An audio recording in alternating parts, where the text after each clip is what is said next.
Olá a todos os participantes do primeiro Congresso Ferroviário Online, organizado pelo Brasil Ferroviário. Meu nome é Carlos Arthur Levato Leal e hoje eu vou falar um pouquinho sobre a tecnologia e inovação na manutenção metroferroviária.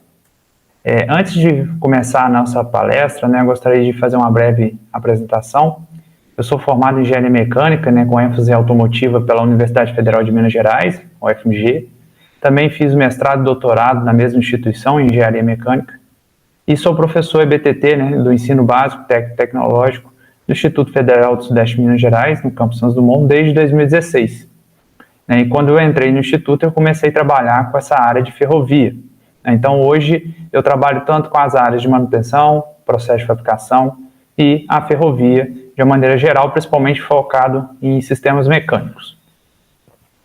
A intenção dessa palestra aqui hoje é a gente comentar um pouco sobre essa visão da manutenção nas empresas metroferroviárias que a gente tem aí no Brasil, principalmente aqui no país.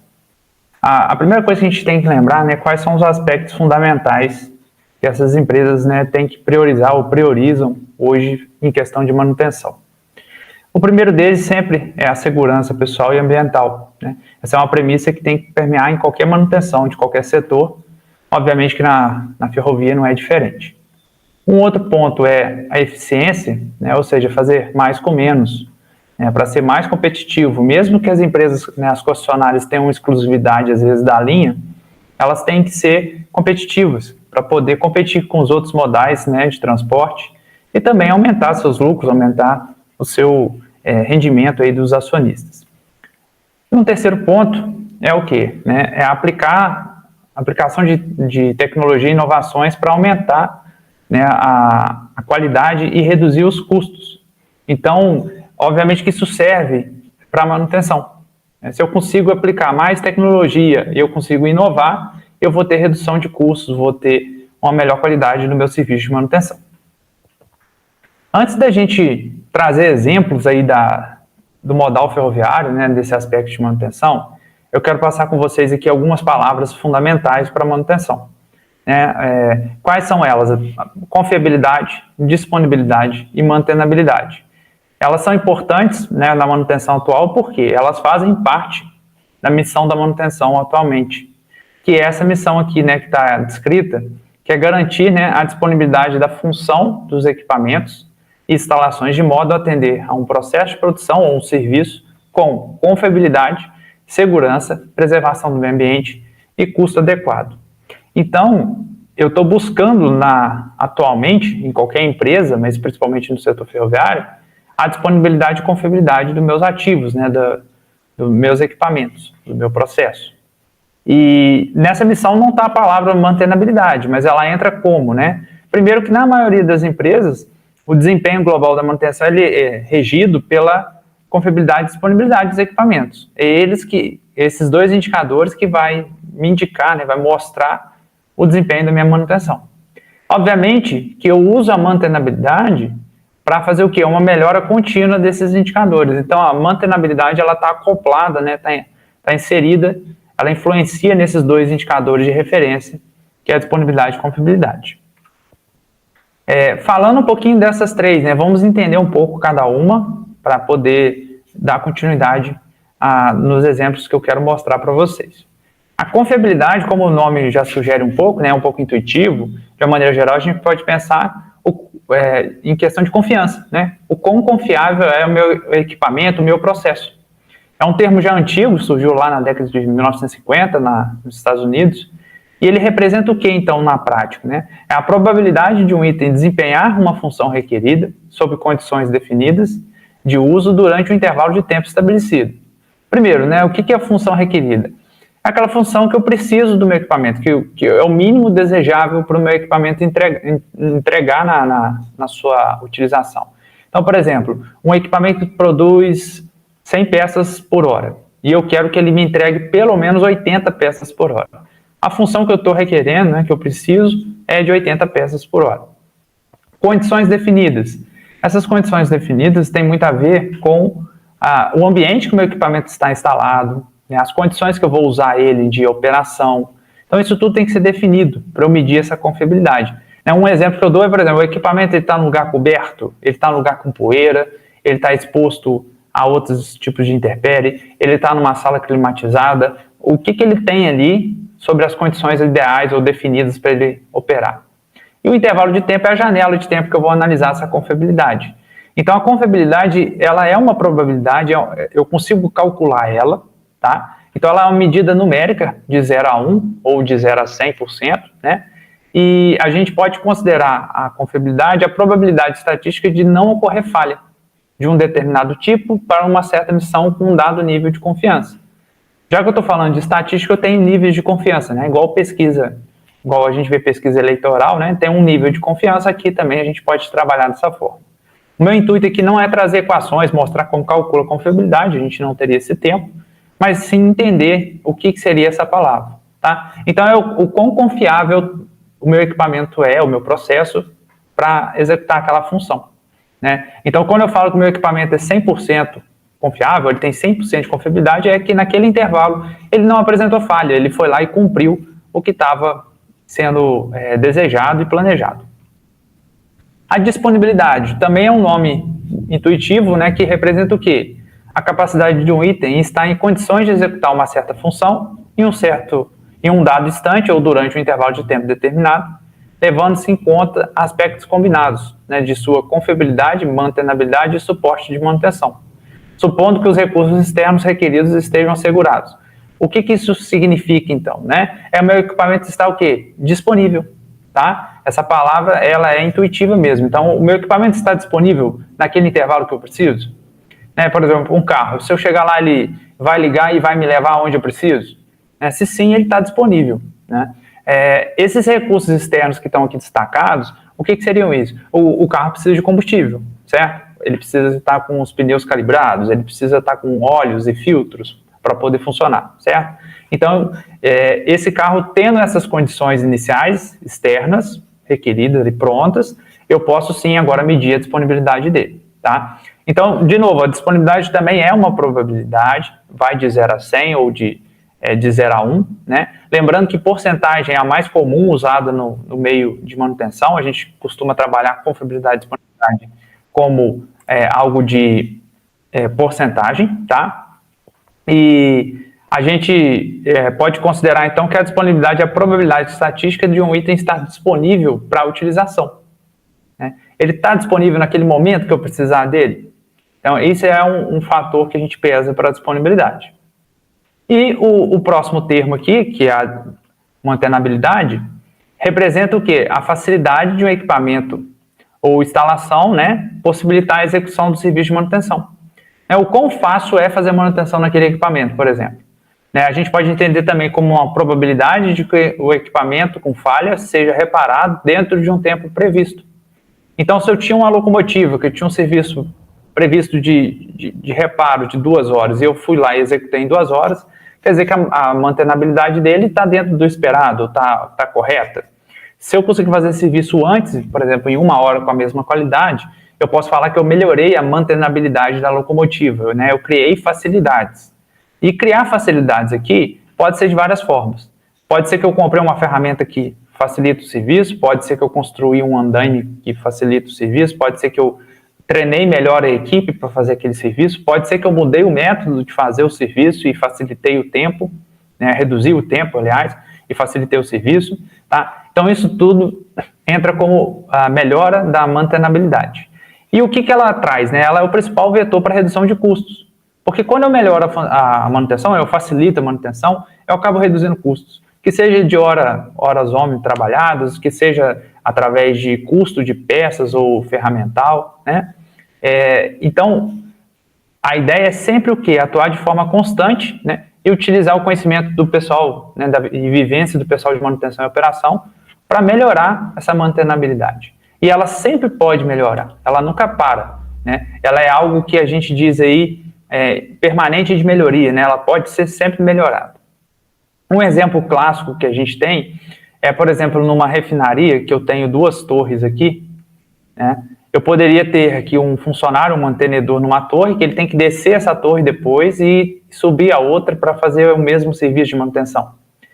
O que acontece? Eu criando essas passarelas, né, eu sei que a imagem está pequena aí, mas essas setas vermelhas, eu tenho o quê? Eu tenho possibilidade do meu mantenedor utilizar elas tanto para serviço, quanto também para saídas, né, de emergência.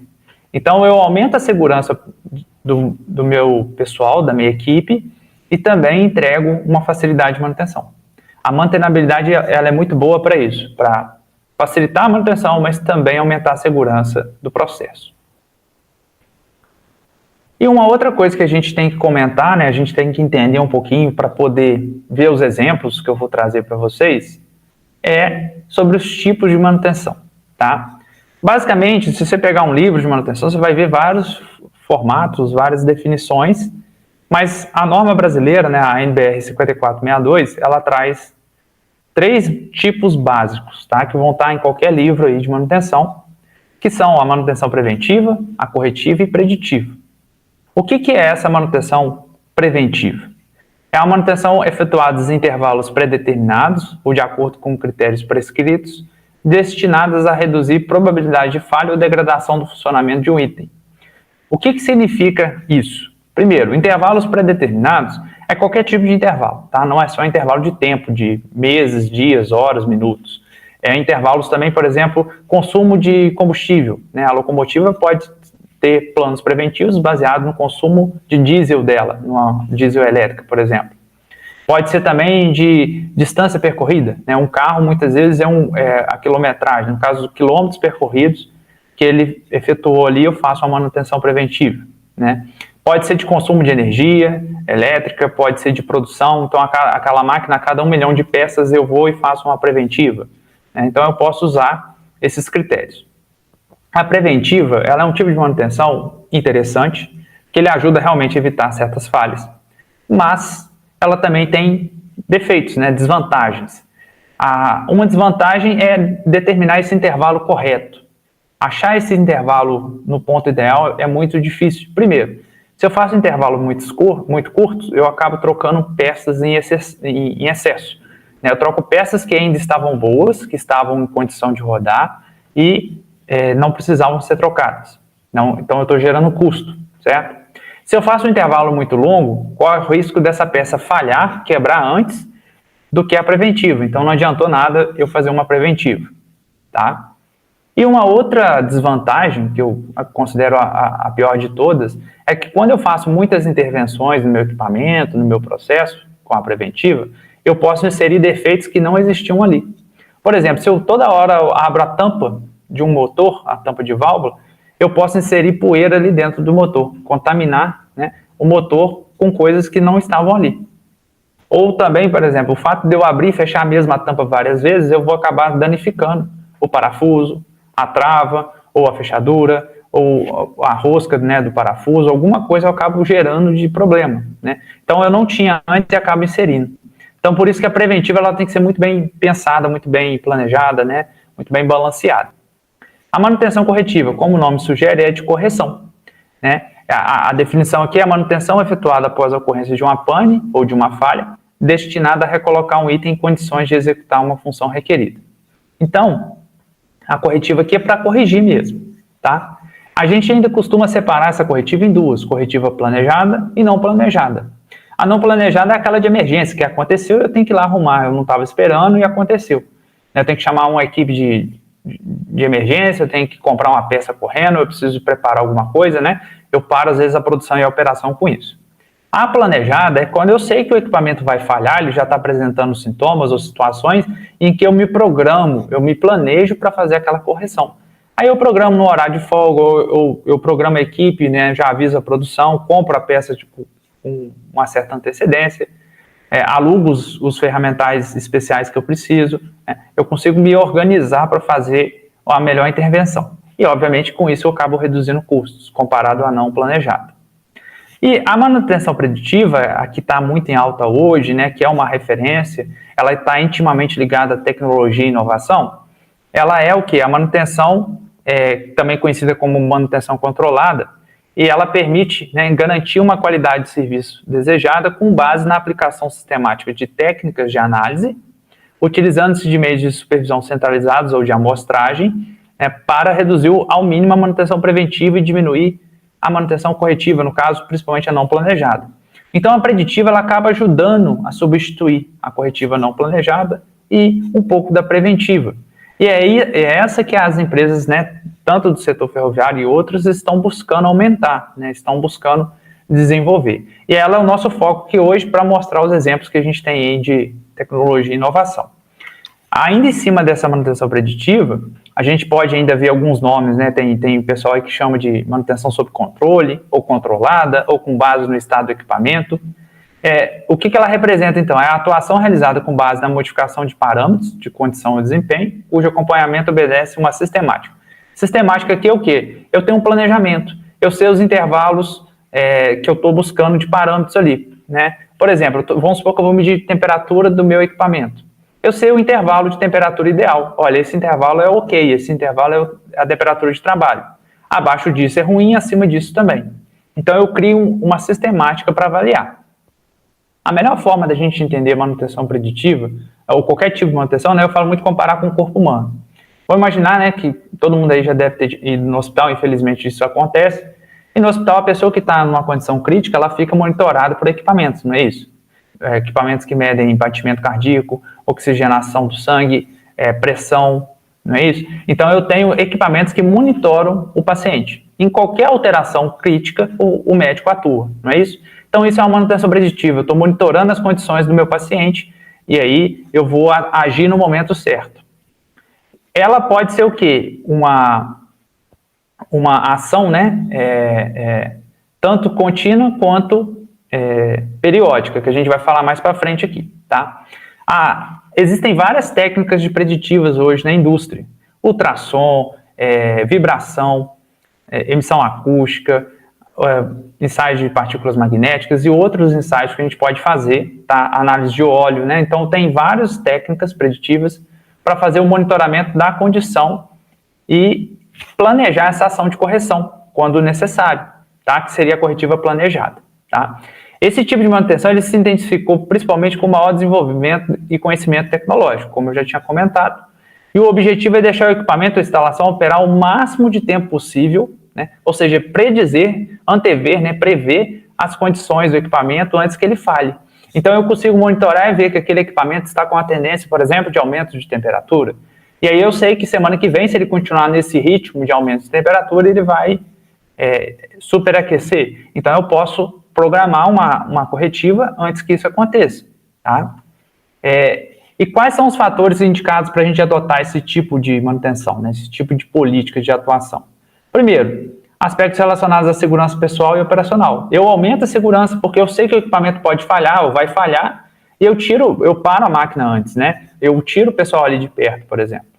Redução de custos, por quê? Na hora que eu faço a preditiva, instalo sensores, softwares e tudo mais, eu acabo gerando um custo inicial. Mas ao longo prazo, né, médio e longo prazo, eu acabo pagando isso porque eu evito paradas desnecessárias, eu evito preventivas, evito quebras inesperadas, então eu consigo ter esse retorno financeiro depois.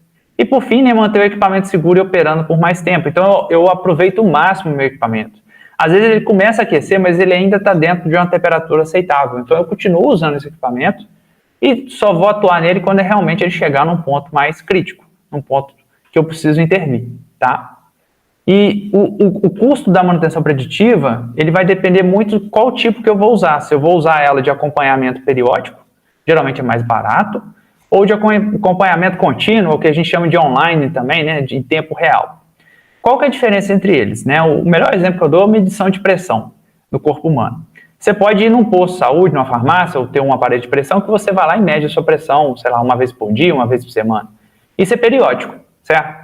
Agora, se você tem aqueles smartwatch que fica medindo a pressão, você programa para ele medir a cada 1 segundo, ou intervalos muito pequenos, que é quase continuamente, aí você pode falar que está fazendo um monitoramento contínuo da sua pressão.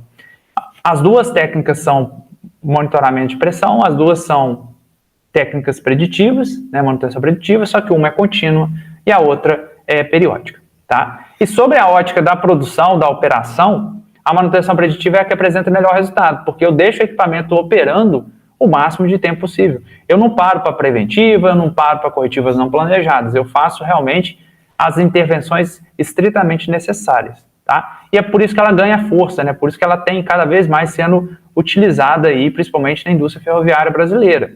Então vamos ver aqui agora exemplos para entender isso tudo, né, esses conceitos que eu estou trazendo.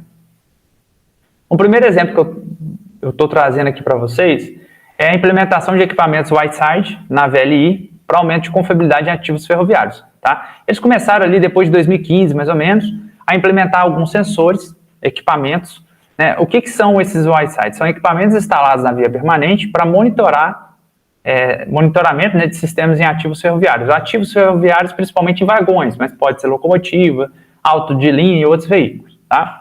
E eles são fundamentais para quê? Para estruturar os planos preventivos, tá? Por quê?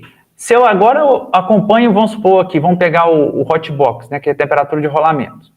Se agora eu consigo acompanhar a temperatura do meu rolamento ao longo do tempo, eu sei que aquele rolamento, depois de X meses ou X quilômetros percorridos, ele acaba falhando.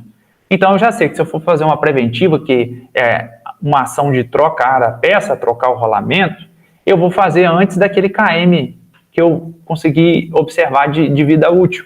Então eu consigo definir aquele intervalo de preventiva que a gente falou mais cedo de forma mais precisa.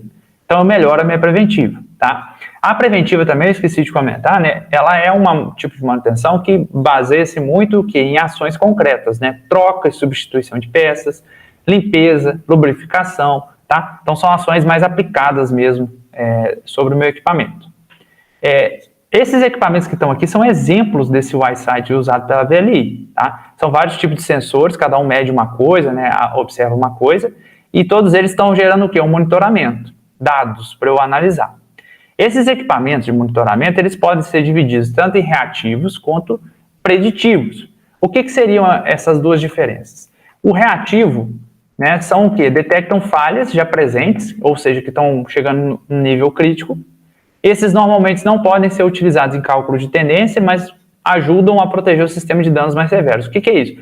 Eu detectei que o meu mancal, ali, meu rolamento, está em alta temperatura, ele vai fundir, ele vai derreter, né? Ele vai superaquecer e vai gerar o quê? Um descarrilhamento, um acidente da composição. Então eu paro, né? O sensor detecta e avisa o CCO, Centro de Controle de Operação, e o CCM, Centro de Controle de Manutenção, e para a composição antes de um acidente, tá? Então ele está reagindo a uma situação muito crítica, né? Uma situação de alarme. O sistema preditivo, ele já detecta o avanço das avarias no sistema. Esse equipamento, então, pode ser utilizado para cálculo de tendência, de forma a tratar o ativo antes que a falha ocorra. O cálculo de tendência aqui é uma tendência, tá? O que é isso?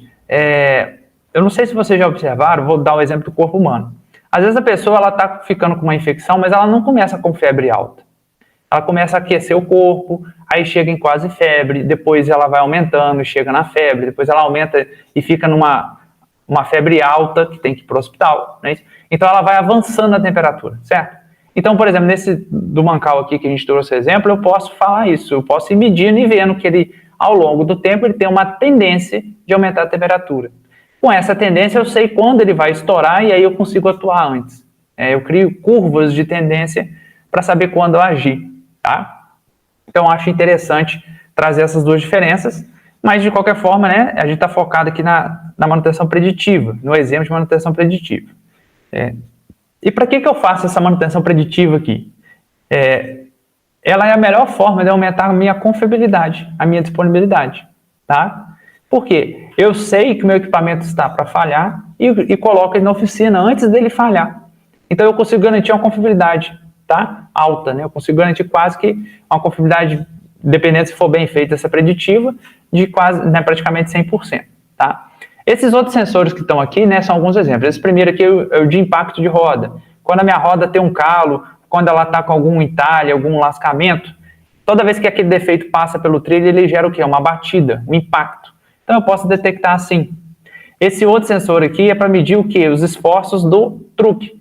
Esforços quando o truque está com folga excessiva, desgaste excessivo, né, problemas nos rodeiros, então eu consigo detectar esforços laterais, o giro do truque, movimentos excessivos do rodeiro, tá? Então ele serve para isso também. Um outro sensor interessante é esse aqui de emissão acústica. Ele serve para, digamos assim, fazer monitoramento de ruídos diferentes, né, de sons que não são normais, tá? Isso ainda é um projeto, ainda não foi muito para frente, mas é uma possibilidade. Existem também esse aqui, o medidor de perfil de rodas, que ele vai ver o desgaste de roda para reperfilar, né, para refazer o perfil ideal. Reperfilar como, né, ou fresamento ou torneamento. Fresamento geralmente em rodas de locomotiva, torneamento para rodas de vagão. E eu também tenho ainda a temperatura de roda, né, roda fria e quente aqui, né, que avalia muito principalmente a eficiência da frenagem, tá?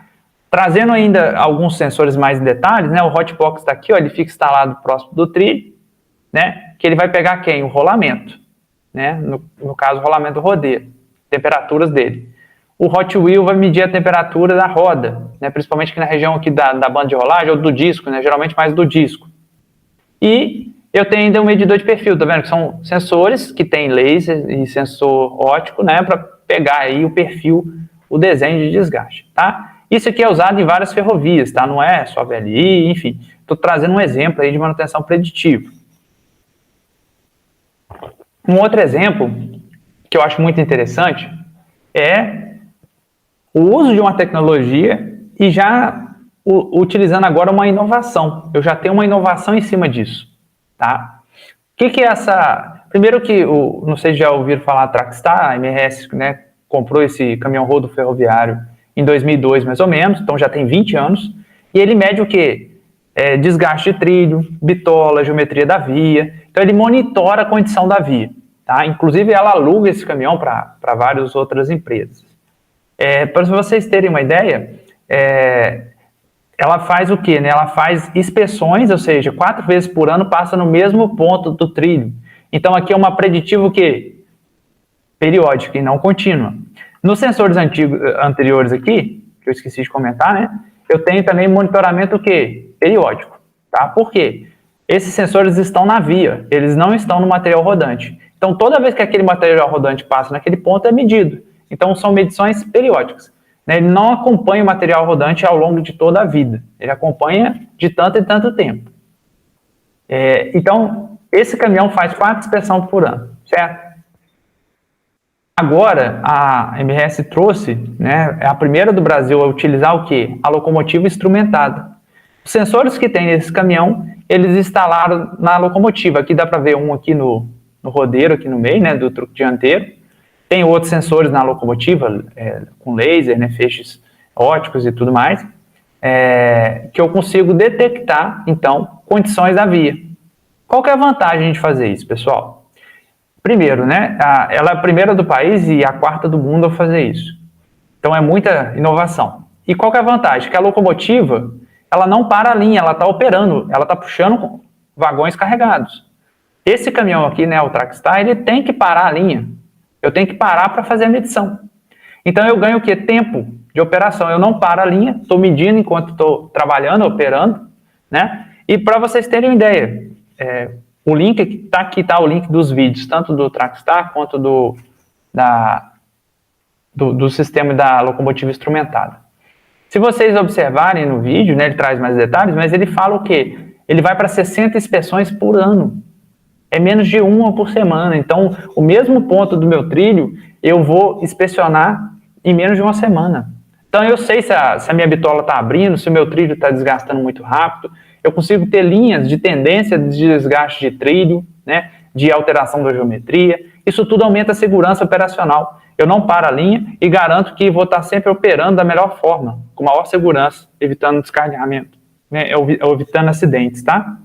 Então, é muito interessante essa ferramenta, esse exemplo de inovação na minha preditiva da via permanente. Um outro exemplo, tá aqui o link do vídeo também aqui embaixo, tá, para vocês acessarem depois, é o uso de um robô, né, ainda está em teste, está em evolução, principalmente para a área metroviária. Esse robô ele consegue fazer quê? Inspeções, né, ele tem câmeras, sensores, então ele consegue detectar várias alterações. Ele consegue entrar em lugares apertados, lugares que seriam perigosos para pessoas, então ele aumenta a segurança da equipe e já tem sensores preditivos ali, né, sensor térmico, né, câmera térmica, pode ter sensor de emissão acústica, pode ter Posso instalar um ultrassom, posso tentar instalar um outro software, um outro sensor, né? E aqui está um exemplo aqui no cantinho de uma imagem térmica, né, da medição dele. Então, ele faz tanto a preditiva, tá, quanto mantenabilidade, porque está facilitando a manutenção. Né? Facilitando em qual sentido? Eu já faço várias medições, eu ganho tempo, eu facilito ali as inspeções, né, porque também aumenta a segurança da minha equipe. Esse outro exemplo é de um robô que foi implementado para fazer testes de molas de vagão, da suspensão de vagão, tá? Isso aqui é um exemplo claro de aumento da mantenabilidade, de melhorar a manutenção. Por quê? Eu consigo agora fazer com mais rapidez e segurança. Antes eu tinha um funcionário fazendo esse serviço, carregando molas de 5 a 20 quilos, que podiam cair no pé dele, podia machucar, podia causar alguns incômodos de coluna pela movimentação. Então isso aqui também reduziu o que eles chamam de absteneísmo, né? Ou seja, de atestados médicos, de falta de funcionários, né? E o interessante é ver o ganho da produção da manutenção. Aí a produção mesmo, produção de avaliar molas, né? Aqui eles estão avaliando molas usadas para reaproveitar ou não, tá? Então, por exemplo, antes eles faziam 250 testes por dia, mais ou menos 3 minutos por teste.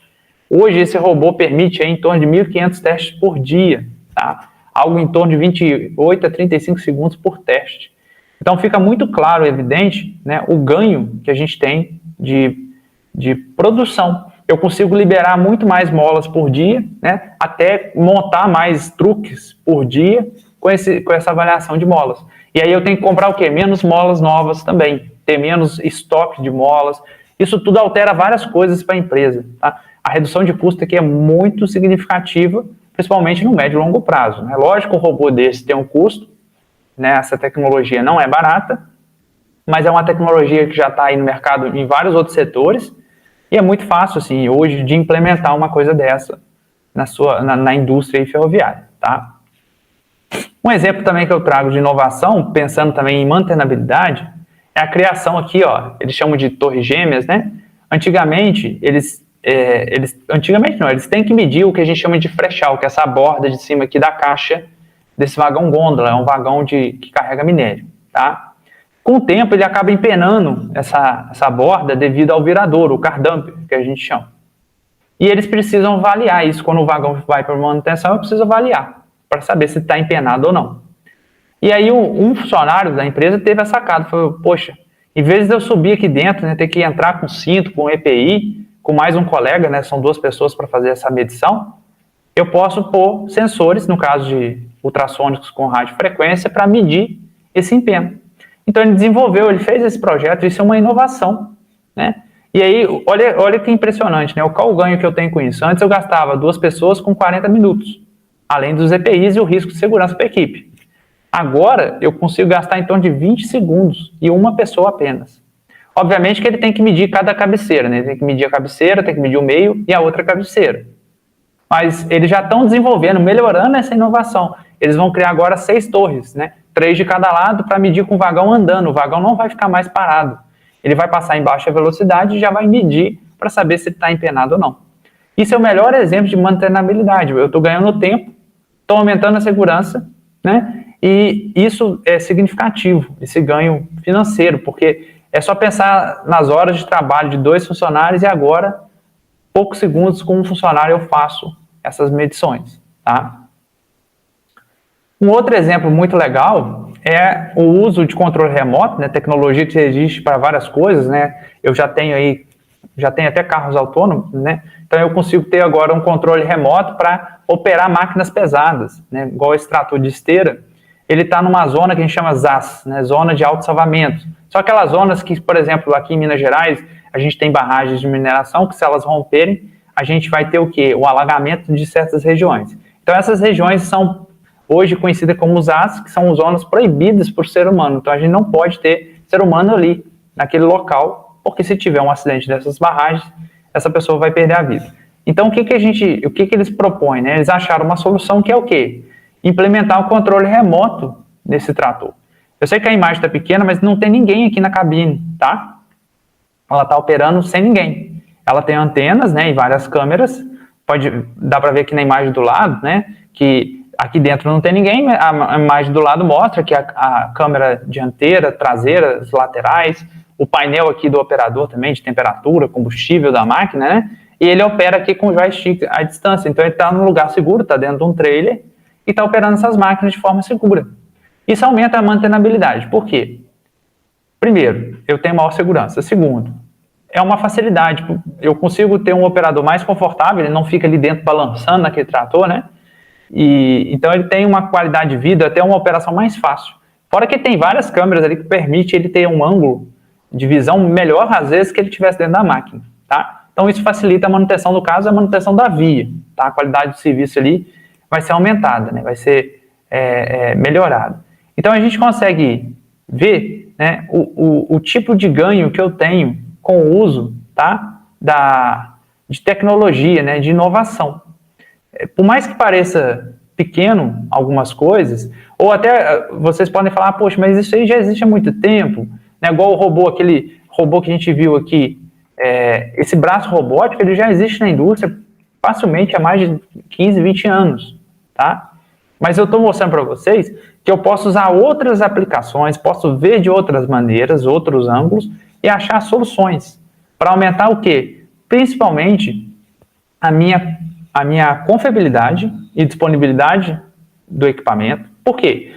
Olha, vamos analisar, né? Se eu consigo fazer agora uma manutenção mais rápida, com a mesma qualidade, eu reduzo o custo, eu reduzo o tempo de parada do meu equipamento, então ele pode produzir ainda naquele tempo que está sobrando, e ele pode o quê? Estar mais disponível, né? Ele vai estar mais disponível. Então eu aumento sim a disponibilidade e a confiabilidade desse equipamento, tá? Que é o que a gente busca, né? Na indústria são os principais parâmetros de comparação são confiabilidade e disponibilidade, tá?